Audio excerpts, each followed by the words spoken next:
Let me just say that I'm also an anarcho-socialist.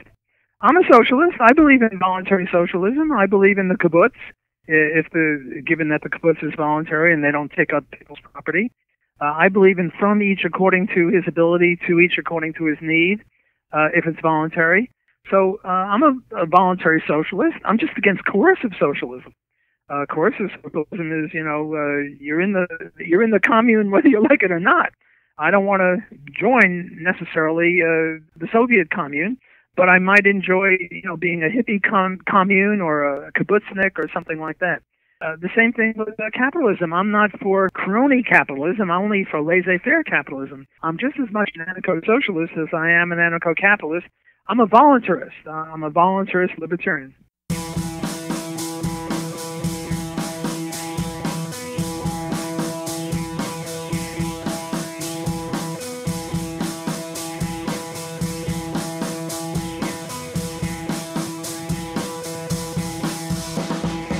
Hey everybody, welcome to Primo Nutmeg. I'm your host, Steve. On today's show, Walter Block is back.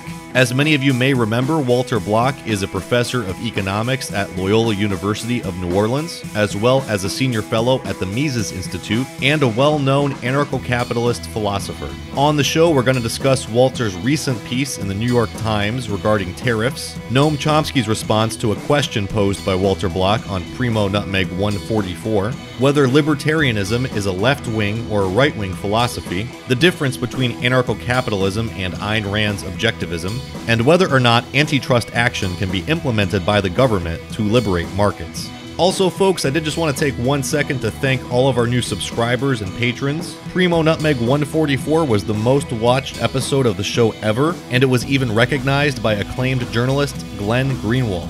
This just goes to show you folks that despite all of the social media censorship and the YouTube demonetization, you are making a difference. So please, continue to like, follow, and share our posts. If you haven't, please do subscribe. Please also write a review on iTunes. And if you can, please become a patron for just $1 a month at patreon.com/Primo Nutmeg. Also, folks, please stay on the lookout next week for our Year 3 anniversary clip show featuring all of the best clips from the past year. You're not going to want to miss it, so please mark your calendars. Now, folks, without any further ado, let's get to my interview with Walter Block.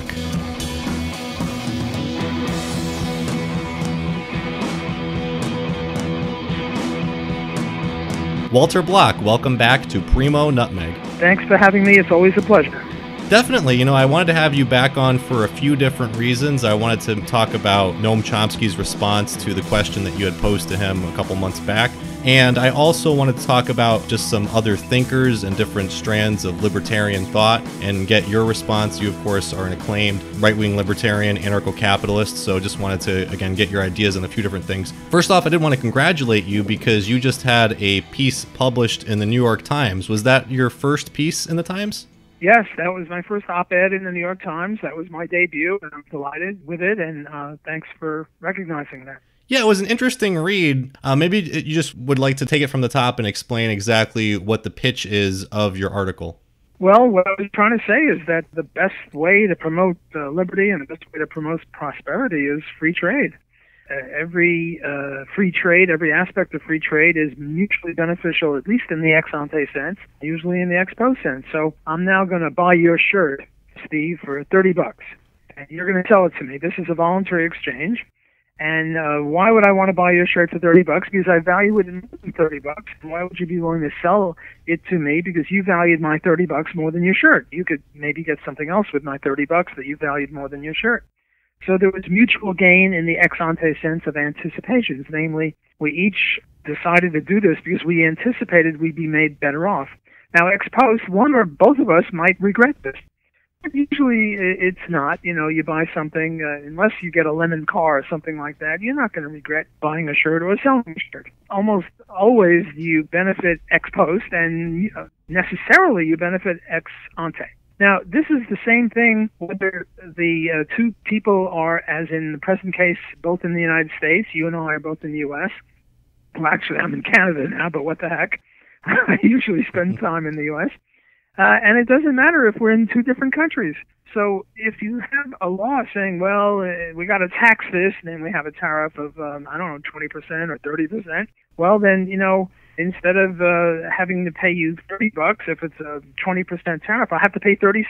And now I'm less likely to buy the shirt, and buying the shirt would have helped me. So tariffs are not a good idea. And the reason that the United States, one of the main reasons that the U.S., one of the important reasons why the U.S. is such a prosperous country, is because we have a gigantic free trade zone. Namely, within the U.S., all the way from Alaska and Hawaii to the lower 48 states, anyone can sell anything across the state line, and they don't have to pay a tariff. So let's say I'm in Louisiana, and which state are you in, Steve? Connecticut. You're in Connecticut, and I want to export something from New Orleans to Connecticut and maybe buy from you from Connecticut to New Orleans, Louisiana, and there's no tariff.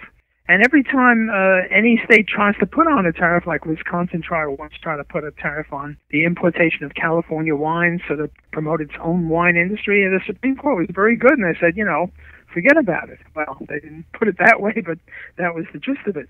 So free trade is great. Free trade leads to prosperity. Free trade is also ethical in the sense that when I bought your shirt and you sold me your shirt, we didn't do anything wrong. And, Trump is attacking this. So I'm trying to say, Trump is wrong, and we should allow free trade. And, like most things with Donald Trump, it's kind of hard to decipher exactly what his goal is, because if you read his tweets, which probably isn't the best thing because it probably isn't really that good of an insight into his actual policies, but one of his tweets, he said, "We must protect our country and our workers. Our steel industry is in bad shape. If you don't have steel, you don't have a country." So it seems like, for one thing, he's kind of pitching this to workers and I believe to farmers as far as agriculture, and then also the national interest as far as we need steel to have a country. So what would your response be to that sort of national interest type mentality?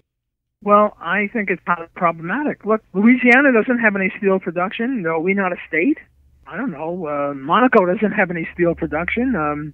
Hong Kong doesn't have any steel production, and I don't know the other lists of countries that don't produce steel, but that buy steel.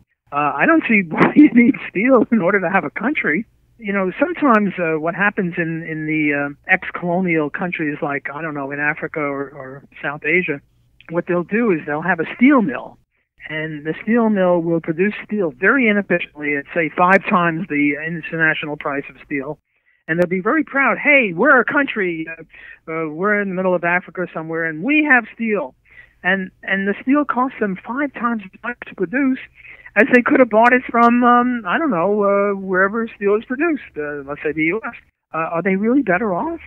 I can't see how they are better off. Look, a piano teacher wants a car, and what's the best way for her to get a car?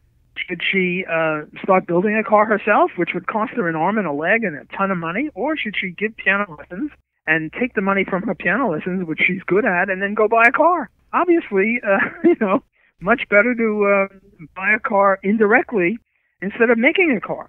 This idea that we have to be self-sufficient. Now, self-sufficiency is good from a psychological point of view. We should all be self-sufficient and, macho men and whatever. But from an economic point of view, that would be disaster. Why should every country have to make steel? Why should every country have to make pineapples? Why should every country have to make shoes? Why shouldn't we, in order to be richer and more ethical, allow those countries that can produce steel or potatoes or shoes or pencils more cheaply, and then we import it from them and we sell them stuff that we specialize in? I teach a course, Introductory Economics 101, Microeconomics 101, and I try to explain the law of comparative advantage. The idea here is that if you are really good at something, you should specialize it and then trade for the things that you're not good at.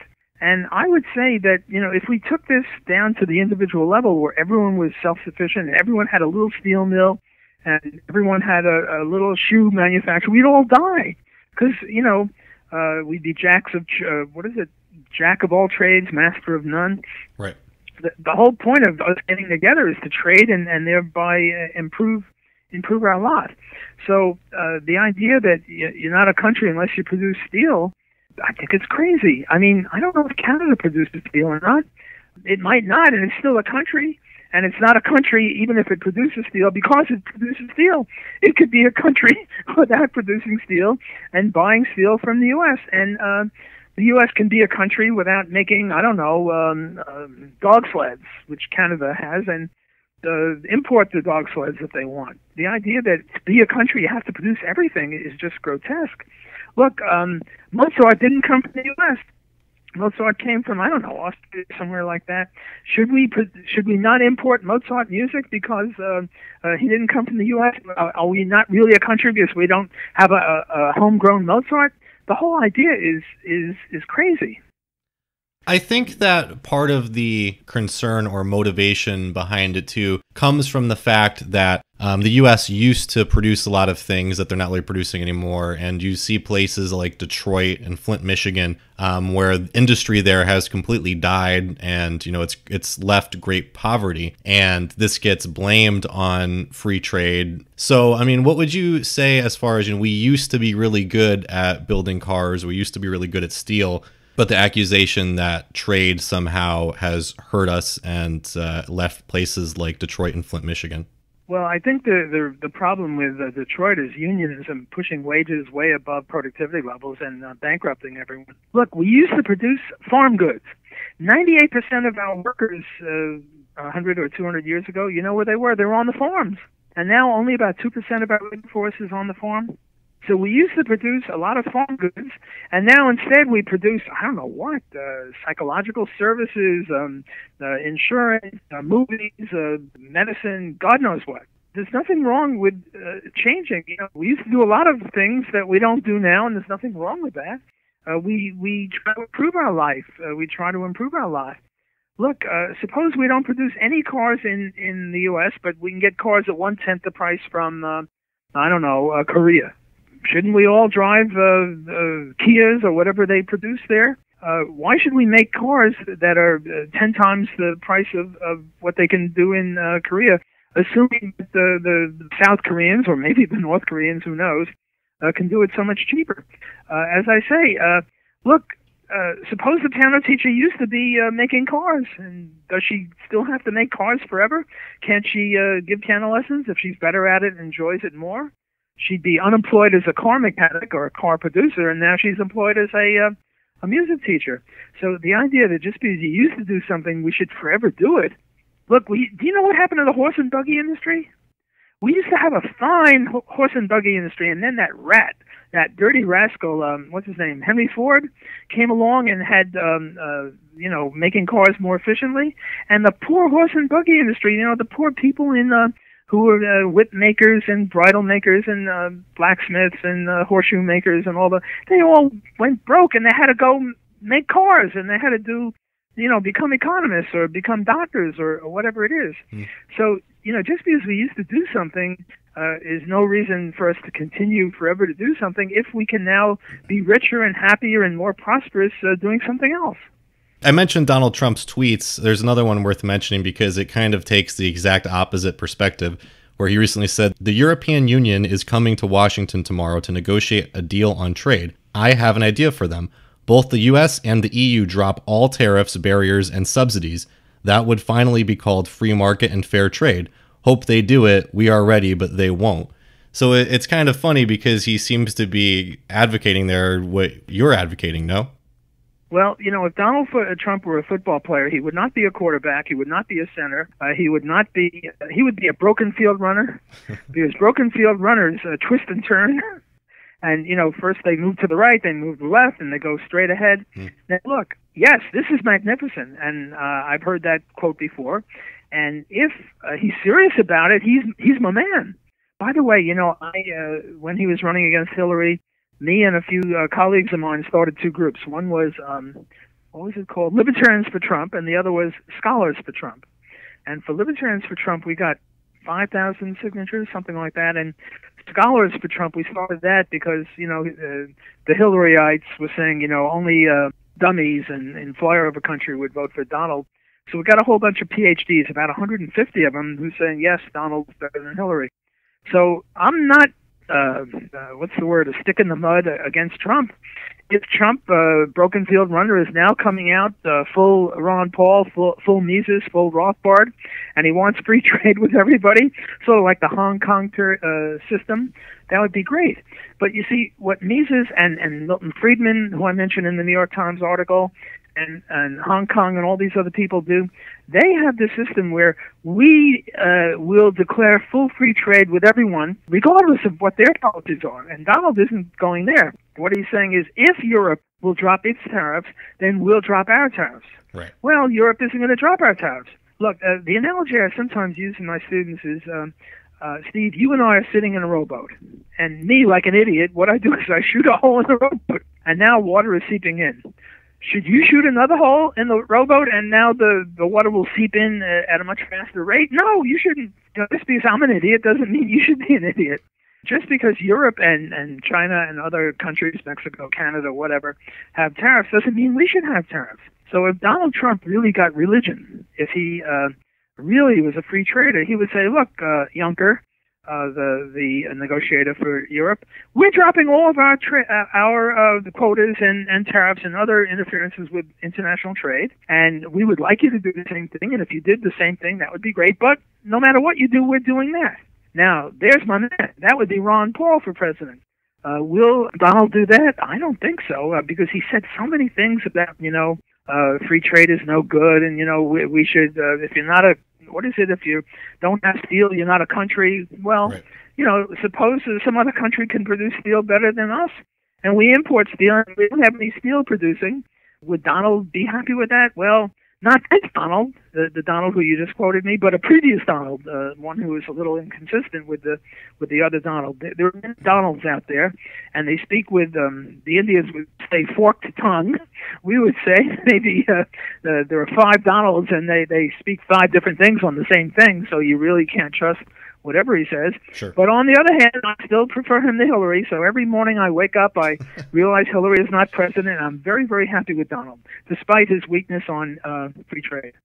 These trade agreements, they're called free trade agreements, like NAFTA. It's in the name, North American Free Trade Agreement. But they're not really free trade agreements, right? Correct.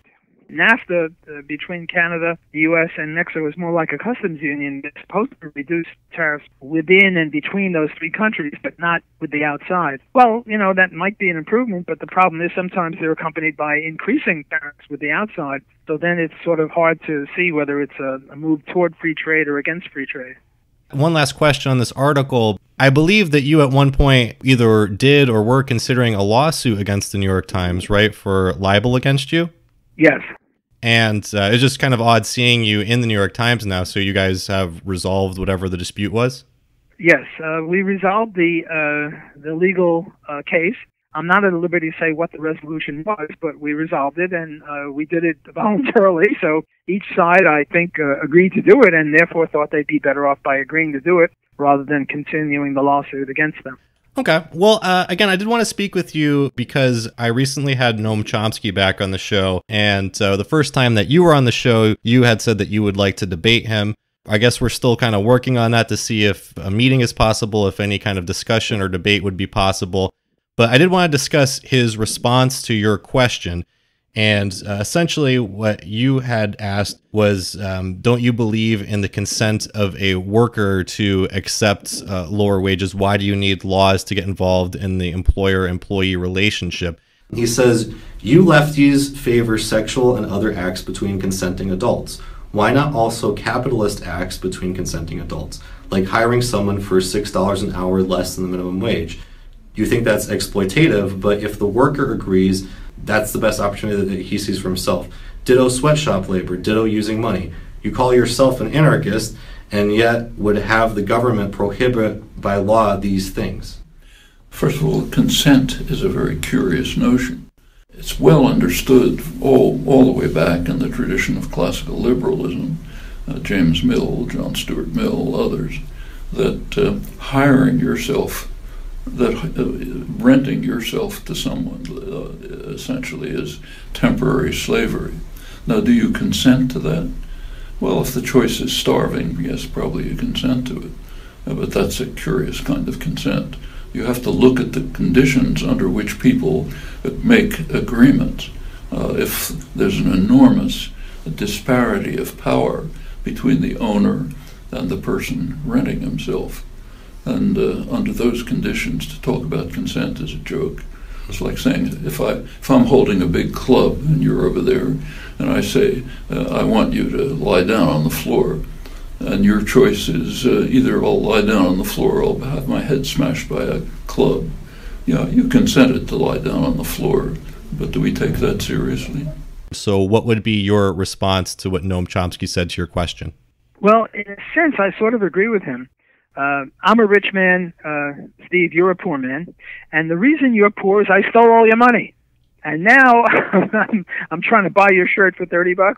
Okay. Well, this is improper. And it's improper, it's unequal, whatever, because I stole your money.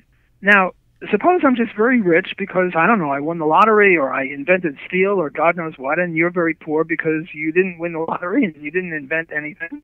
And now you have a shirt for $30 and I buy your shirt. Well, I don't see, just because I'm rich and you're poor, that I'm somehow exploiting you. Very much on the contrary, I'm benefiting you because you value the $30 more than your shirt, and I value the shirt more than the $30. Now, even if I stole money from you in the first place and that's why you're poor, well, then it's still voluntary if you ignore that. And the problem then is not so much with our trade, it's that I stole your money. So I'm against stealing money. But suppose, we never had anything to do with each other. We're total strangers, just I'm very rich and you're very poor. Well, there's mutual gain. The other year, or last year, I bought a computer from Microsoft, and Bill Gates has got a lot more money than me. Does that mean it wasn't consensual? Bill said, hey, Walter, you want to buy a computer for $500? I said, whoa, $500? Yes, I'll buy it. I valued it more than $500. And he valued it less than $500. He had a lot of computers around there. Does that mean it was not consensual? Look, I could have bought a computer for some other company, or I could have gone without. Bill didn't have a gun on me and said, hey, Walter, if you don't buy the computer, I'm going to shoot you. Then it would not be consensual. But Bill did no such thing. You did no such thing when you sold me that shirt. So I have to respectfully disagree with Professor Chomsky.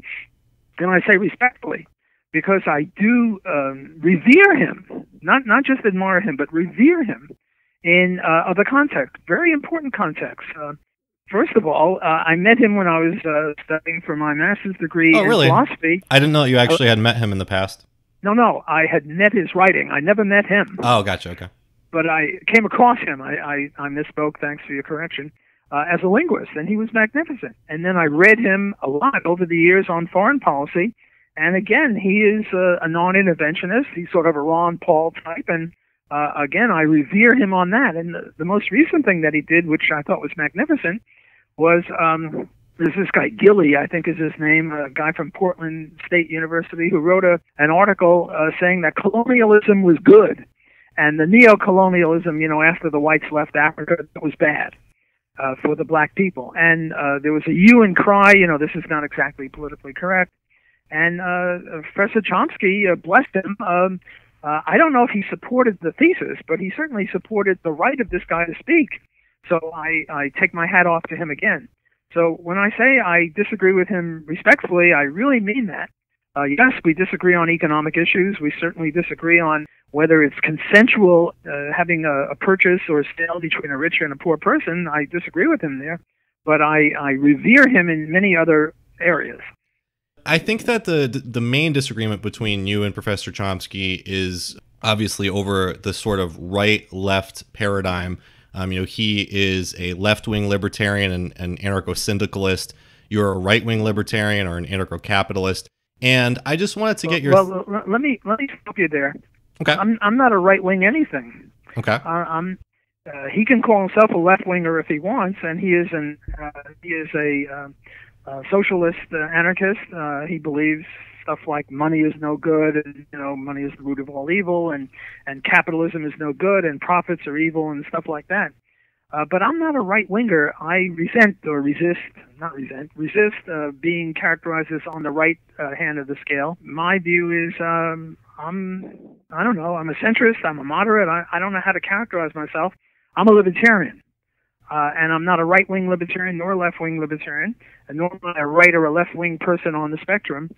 Yes, I agree with the conservatives a little bit more in economics than on personal liberties, and I agree with the left a little bit more in personal liberties than on economics, and I agree with neither of them on foreign policy, although I certainly agree with Chomsky on that. So I resist the notion that I'm a right-wing person, a right-wing libertarian or on the right or anything like that. I'm just a plain old ordinary moderate anarcho-capitalist libertarian. Okay, so it sounds like you'd ascribe more to the Nolan chart political compass, right? The diamond Nolan shaped chart is really good, except they don't have foreign policy in there. They have economics and they have personal liberties. That's true. And I am 100% with the Nolan chart on those issues. I'm a full free enterpriser on economics and also a full libertarian on personal liberties. So I think that left-wing libertarians, they have a couple of criticisms. One that I hear often is they get very upset because they created the term libertarianism. I believe the first person to use the word was an anarcho-communist, and the original libertarian tradition, depending, I mean, you can go back to the Levelers in the English Civil War, but as far as like Proudhon and Bakunin and Kropotkin, they were all left-wingers, and they kind of consider... I've heard Noam Chomsky say, he said, American libertarianism isn't really libertarianism because it is an aberration. It's capitalist as opposed to socialist. And I think that part of the critique that I've heard about this is that they consider capitalism as necessarily tied up in the state, and specifically property rights and land titles that necessarily requires the state. And in a stateless society, you couldn't have those. And again, I know you consider yourself an anarcho-capitalist, and you believe that contracts and voluntary association and property rights can exist without the state. So could you maybe just, again, paint in broad strokes how you could have things like a land title or contracts or limited liability corporations without a state to codify all those things? Before I answer your question, I am also a professor, and I'm not allowed to answer any question directly. I have to go circuitously. Okay. So let me just say that I'm also an anarcho-socialist. I'm a socialist. I believe in voluntary socialism. I believe in the kibbutz, given that the kibbutz is voluntary and they don't take up people's property. I believe in from each according to his ability, to each according to his need, if it's voluntary. I have a daughter. She's now 35, but when she was 3 years old, she ate in accordance with not her ability to produce income, but in accordance with her need. So I'm a voluntary socialist. I'm just against coercive socialism. Coercive socialism is, you're in the commune whether you like it or not. I don't want to join necessarily the Soviet commune, but I might enjoy, being a hippie commune or a kibbutznik or something like that. The same thing with capitalism. I'm not for crony capitalism. I'm only for laissez-faire capitalism. So I think I said my views wrong before when I said I'm an anarcho-capitalist. I'm just as much an anarcho-socialist as I am an anarcho-capitalist. I'm a voluntarist. I'm a voluntarist libertarian. Now let me get a little closer to your question. Yes, we stole that word, but we stole it fair and square, and we're not giving it back. Ha ha ha. They started the word libertarian. We got it now. Tough rocks or whatever. They stole a lot of words from us. We used to have liberal, classical liberal, and then they took over liberal, and they besmirched it so much that they're no longer even call themselves liberal, and now they call themselves progressives. So, yes, he's right. Technically, we did steal the word libertarian, but we stole it fair and square. I'm just kidding. We're not giving it back. By the way, there is, among libertarians, there's the bleeding heart libertarians, and these are left-wing libertarians, and what they do is they misconstrue libertarianism. But I will get to your question, but I'm going my circuitous route again. Sure, that's fine. What they say is that you're not really a libertarian unless you love gays, unless you love interracial marriage and stuff like that. And then there are right-wing libertarians that say, no, you're not really a libertarian unless you hate gays and unless you hate interracial marriage and unless you preclude them from civilized society. My view is that libertarianism, pure Rothbardian libertarianism, the non-aggression principle, and private property rights. You can do anything you damn well please, and libertarianism is only a theory of what the law should be. And what the law should be is that it should prohibit anything which violates the non-aggression principle, like murder, rape, theft, kidnapping, arson, threats thereof. So we have no views on whether checkers or chess is more libertarian. We're indifferent to that. We Rothbardian libertarians like me have no views as to whether gays are good or gays are bad. Our only view is that if you initiate violence against a gay, you're a criminal. We have no views on interracial marriage, neither pro nor con. We just say that if you use violence against an interracial couple, then you're guilty of assault and battery, and you're a criminal. So I want to distinguish myself from both the right and the left. Okay, now finally I'm going to get to answer your question. Thank you. Sorry, but I have to free associate. That's fine. Do you really need the state in order to uphold private property rights? Well, I believe in private property rights in the person. I own the person that is now speaking to you, and you own the person that is now speaking to me. And if I punch you in the nose, unless we're in a boxing ring and we've agreed to punch each other above the belt, but all of a sudden I haul off and punch you over there in Connecticut, I've got a long arm. Well, I've just violated your private property rights. Now, do you need a state to stop me? Why can't you have private police? I don't see why a private police company can't, put me in jail or punish me in some way. For gratuitously punching you. Right now we have more private police than we have government police in the United States. A lot of these people are in shopping malls and, guarding hotels and stuff like that. So I don't see why you need a government, and now we have to define what a government is. What a government is, well, let me define anarchism. Anarchism is the prefix an, and archism. So what is archism? Archism is unjustified rule. So anarchism is against unjustified rule. So what a government is the embodiment of unjustified rule, because the government taxes you. And then they say, well, it's really like club dues or something. The club dues, like the golf club or the tennis club or the chess club, you have to agree to be part of it. Nobody agreed to be part of the U.S. club. There's no U.S. club. There's a U.S. government. And I didn't sign on anything agreeing to be part of it. You didn't. So why should I accept its arbitrary rule? Now, there's good pragmatic reasons why I should. If I don't, they'll put me in jail, and I pretty much obey the law on that ground. But on ethical grounds, I don't see why I should obey any of its edicts, and up to and including paying taxes to it. So I strongly disagree with Professor Chomsky, who says that if you're going to have private property or corporations or anything like that, you need a government. No, you just need the forces of law and order who could be private. Now, a limited liability corporation, look, you and I, Steve, we now go into business and we're going to produce, shoelaces.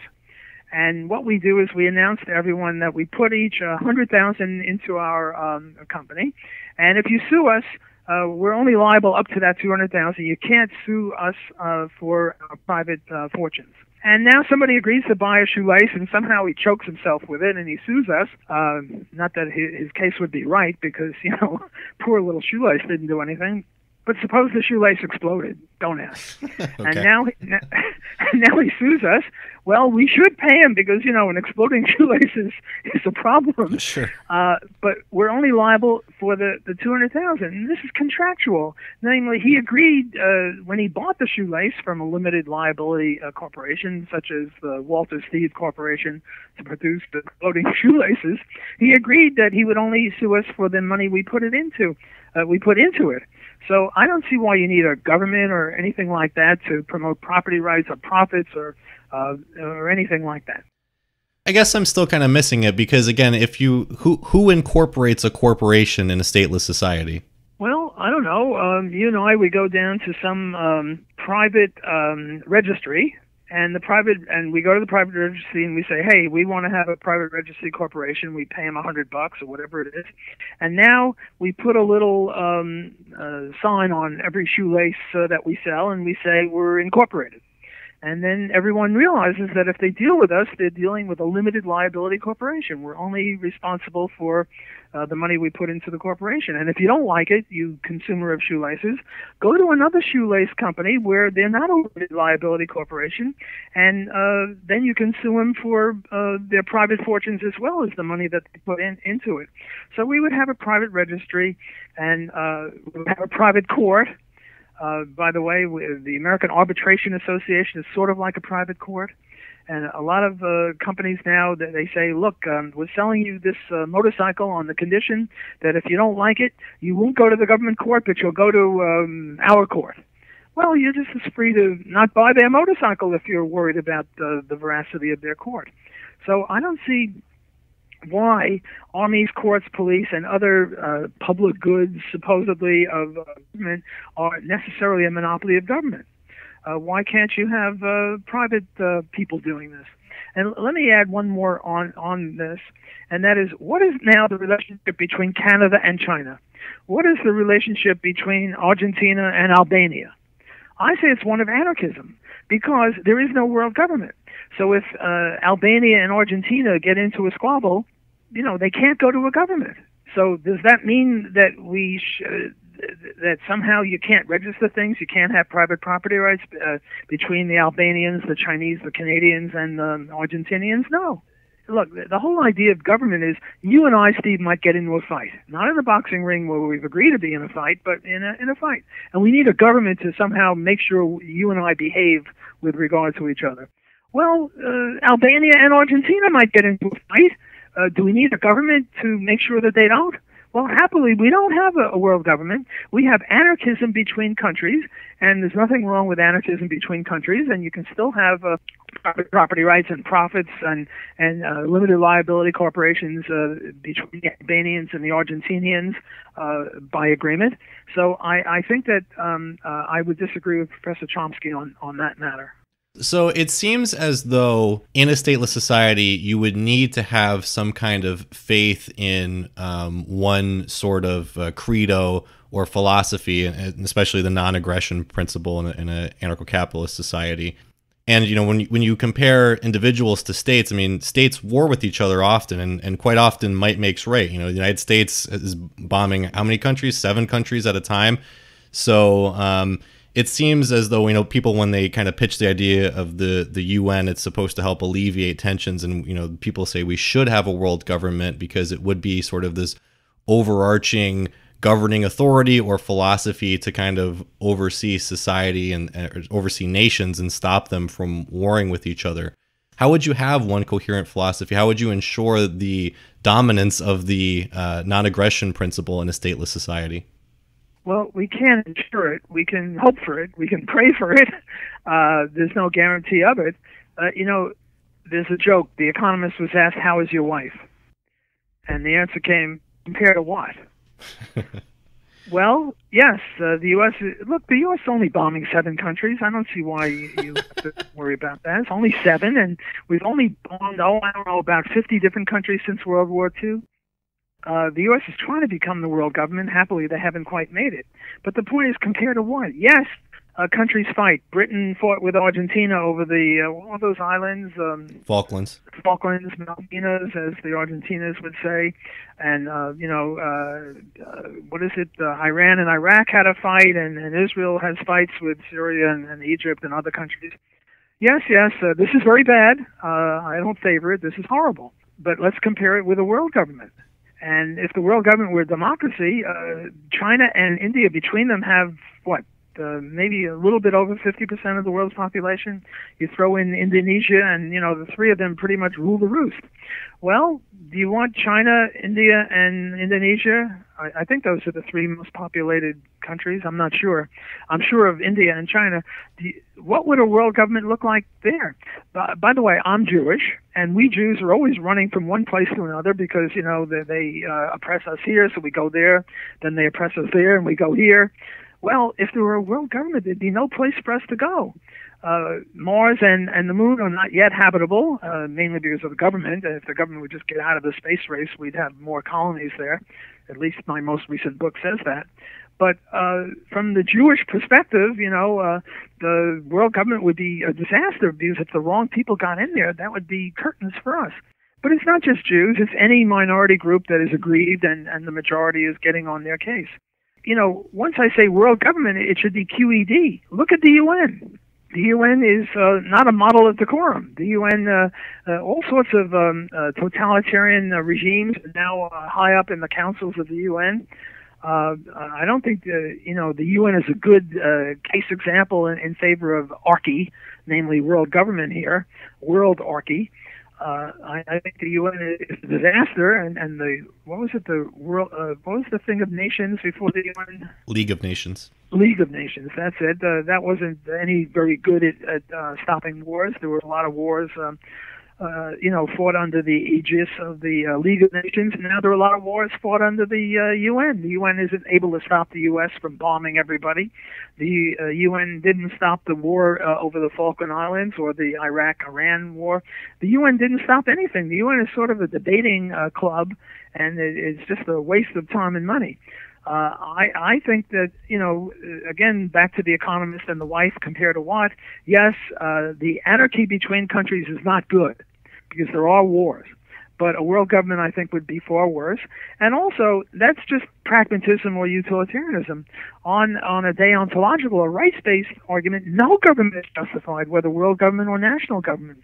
The ideal for the anarchist, the libertarian anarchist, would be 7 billion governments, one for each of us.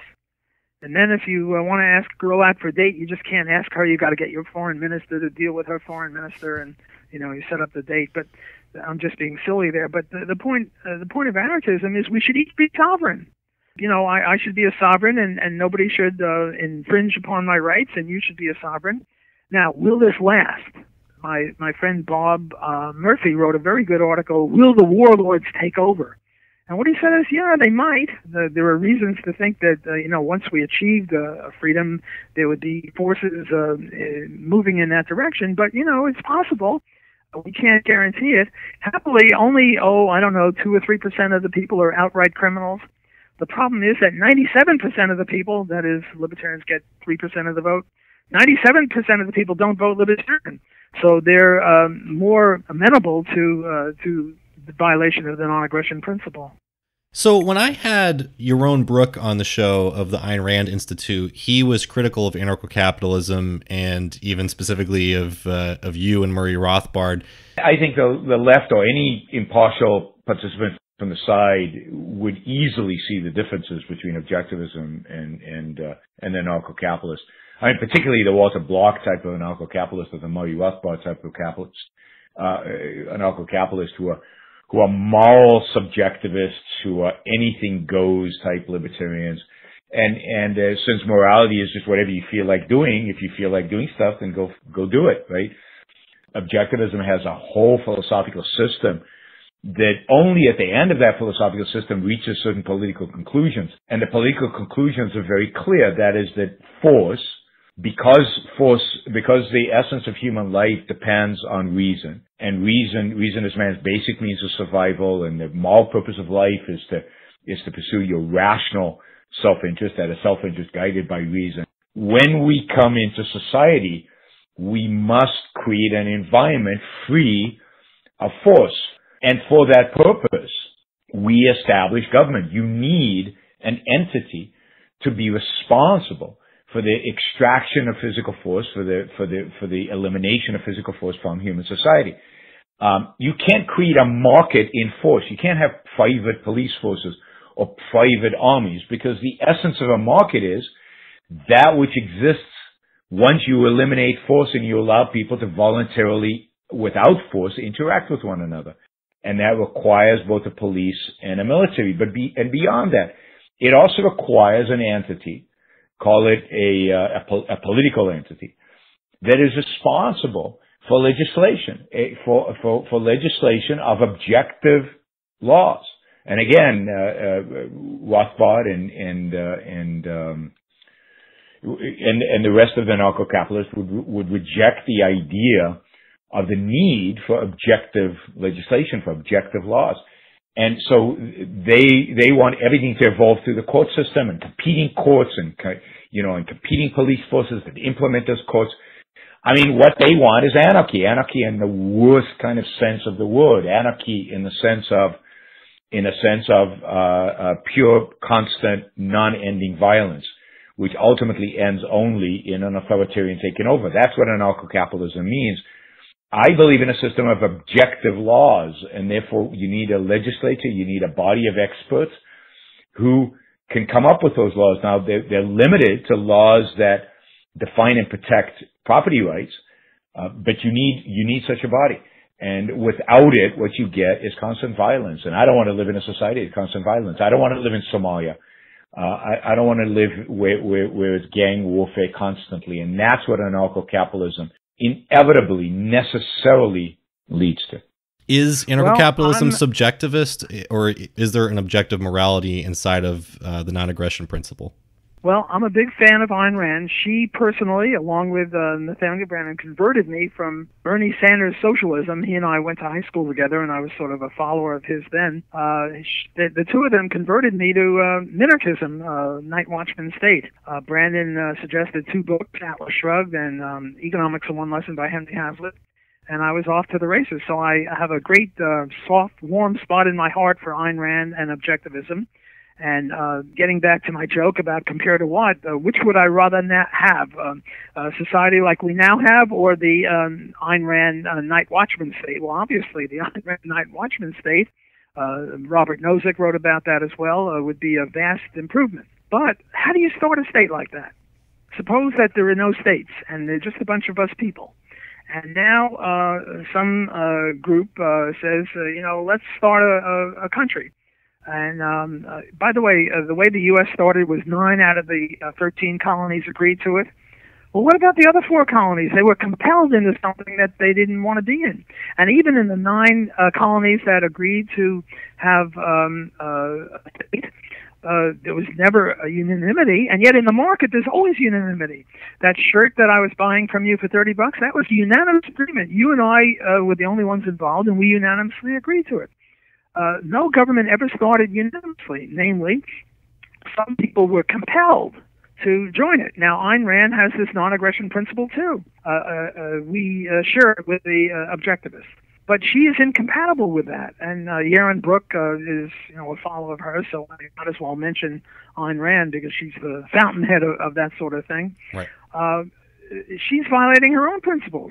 And to say that we're all subjectivists, well, Austrian economists are subjectivists, but we're subjective in a very different way. But we're not subjectivists in political economy. We're absolutists, yes. The non-aggression principle based on private property, based on homesteading, that's it. And Ayn Rand adheres to that, bless her. But she deviates from that when she allows statism into her philosophy. Because a state necessarily violates the non-aggression principle. So put that on your pipe, objectivist, and smoke it. So if you don't mind me adding another person in as well, somebody who responded to your question or was kind of critical of your question on Twitter was Kevin Carson, who you actually had wrote a piece about in the past. I don't know if you remember, you wrote Kevin Carson as Dr. Jekyll and Mr. Hyde. Do you remember him or writing that? Oh yes, certainly. So I just wanted I'm getting senile, but not fully yet. I haven't achieved that completely yet. So I wanted to add him in here. He's loosely in the individual anarchist or mutualist philosophy or trend, and he's critical of anarcho-capitalism for a few different reasons. But one big area I think where anarcho-capitalists and Kevin Carson would disagree is he would endorse certain government activities. And I think this is typical of a lot of left-wing libertarians as well. He would endorse certain government activities as long as it net reduces power. So he, for example, was in favor of net neutrality because he said that these giant telecom companies have too much power. So it's okay for the government to reduce that power because the government's the one giving it anyway because it's the one incorporating these different entities. And this kind of makes me curious too, because I remember that you endorsed Donald Trump for president, over Hillary Clinton, and that seems to indicate that you would be in favor of engaging in electoral politics and some sorts of government action. So would you agree that government isn't always bad? It can have positive results if it's aimed at reducing power. Well, I think that government can sometimes have beneficial effects. Look, there's a rape taking place, and some government cop stops it. Well, bless him. I mean, that was an act, if we look at it out of the context that his salary is paid by tax revenue, he did some good. Look, the government takes half the GDP. That's trillions of dollars. It'd be amazing if they never did anything good with trillions of dollars. So yeah, the government sometimes does good things. It stops murders sometimes. Other times it promotes murders by its drug laws, but that's Sure. a different issue. But at least on some occasions it does some good. It would be amazing if I gave you $1 trillion and you were a bad guy and you didn't do anything good with it that helped someone. So no, I'm not a maniac here. I believe that government sometimes does good. And sometimes government does good by reducing power. For example, the most recent thing that Donald Trump, I give him credit for, is this right to try business. If you're, God forbid, in the last stages of terminal cancer, the rule used to be that the FDA had to approve of your drug, otherwise you couldn't take it. And now they'll give you the right to try. Well, that's an improvement, better than what they had before. But there shouldn't be an FDA in the first place. You should always have a right to try any goddamn thing you want to put in your own body. We should legalize all drugs and get rid of this, what is it, business where you have to get a prescription, you have to get a permission from the doctor. Kevin Carson is a true left-wing libertarian. He is against economic freedom. He's maybe good on some things. He's sort of like a Noam Chomskyite in some ways, or what do you call it, a bleeding heart libertarian. So I call him a Jekyll and Hyde. Yes, he does some things very good, just like all left-wing libertarians do. But then, he's a little weak on private property rights, and he's a little weak on, what is it, antitrust law. He wants to use antitrust law against companies that have not violated rights. Yeah, so that's kind of an example of what I'm talking about. And, I mean, wouldn't that be good in certain cases when you have these giant corporations who benefit from state power? I mean, because government does prop up some giant corporations, right? Like these telecom companies or Silicon Valley companies, or these all these war profiteers like Lockheed Martin. So I mean, if Donald Trump was to take away the licenses of let's say Comcast, for example, wouldn't that be good because it's reducing the power of an entity that has already been benefiting from state power? It's sort of like Donald Trump created tariffs on steel and aluminum and cars and stuff like that. And the prices of all that stuff went up, and now the farmers are being hurt. So now he's giving them $12 billion or $12 trillion or whatever it is, $12 billion, I guess.